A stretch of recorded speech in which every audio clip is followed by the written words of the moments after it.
धामपुर के राजपूत बिहार कॉलोनी स्थित गौरी गौशाला में त्रिदिवसीय गोपाष्टमी महोत्सव एवं पितृदोष निवारण यज्ञ सत्संग का शुभारंभ हो गया है। नगर पालिका अध्यक्ष चौधरी रवि कुमार सिंह, डॉक्टर आदित्य अग्रवाल, आचार्य डॉक्टर दिनेश चंद्र भारद्वाज, आदर्श सिंह, अनीता चौहान आदि ने नारियल फोड़कर किया।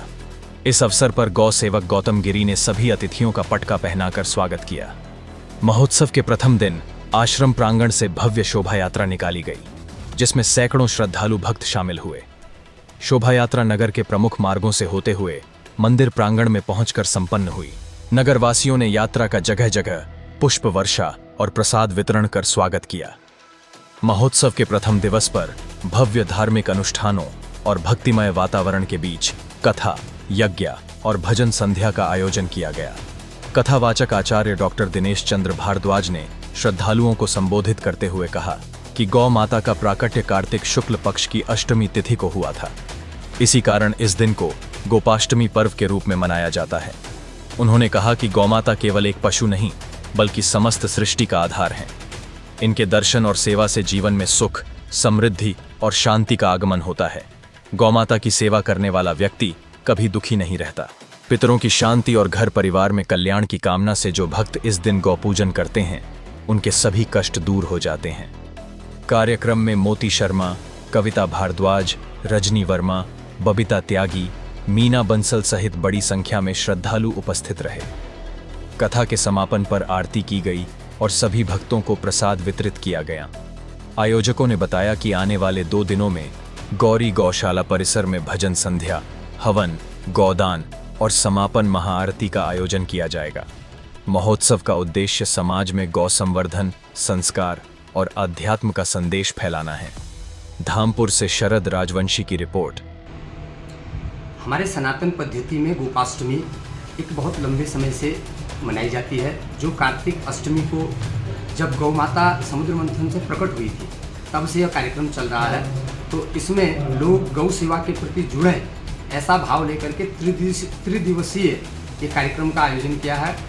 गौरी गौशाला जो हम लोग एक छोटा सा एक संस्थान बना करके गौ सेवा करते हैं, तो समाज के लोग उसमें जुड़ते हैं। तो इस प्रकार से आज यह यात्रा नगर में निकाली जा रही है। आसपास के सभी गौ सेवक, अग्निवीर से जुड़े हुए मेरे साथी मेरे साथ उपस्थित रहेंगे, पूरा समाज उपस्थित रहेगा।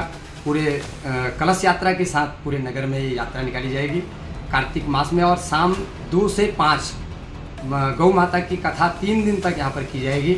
और लोगों में गौ के प्रति सेवा भाव उत्पन्न कराने का जो एक लक्ष्य है, उद्देश्य है, उसको लेकर के हम लोग ये कार्यक्रम कर रहे हैं। और हिंदू धर्म में मान्यता है कि गाय को माता का दर्जा दिया गया है, मगर गाय के प्रति अभी लोगों में उतना जोश और उतना उत्थान नहीं देखने को मिलता। क्या कारण है इसका?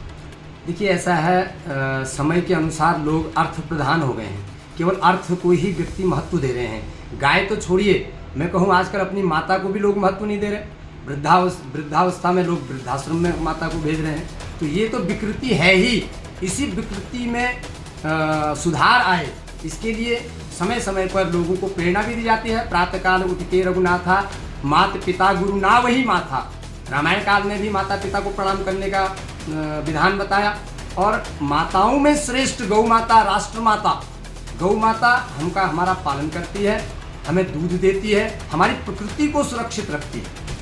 आज भगवान शंकर जी का अस्तित्व है, तो गौ माता उसमें प्रधान है, क्योंकि भगवान शंकर जी के पास नंदी है। आज सीता माता यहाँ आई, तो जब हल जुता तब जाकर के सीता माता यहाँ आई। राम जी का अस्तित्व तब है जब राजा दिलीप के पास जब संतान नहीं थी, गुरु वशिष्ठ और सुदक्षिणा और गुरु वशिष्ठ का आशीर्वाद लेकर के, आज्ञा लेकर के राजा दिलीप ने सुदक्षिणा अपनी पत्नी को साथ में लेकर के गौ सेवा की थी। तो यही भाव लोगों में जगाना है। मानता हूँ समय के अनुसार ये विकृतियाँ आई हैं, तो उस विकृति में कुछ सुधार हो, इसके लिए हम ये यात्रा कर रहे हैं, जो आज प्राकरणिक और प्रासंगिक है।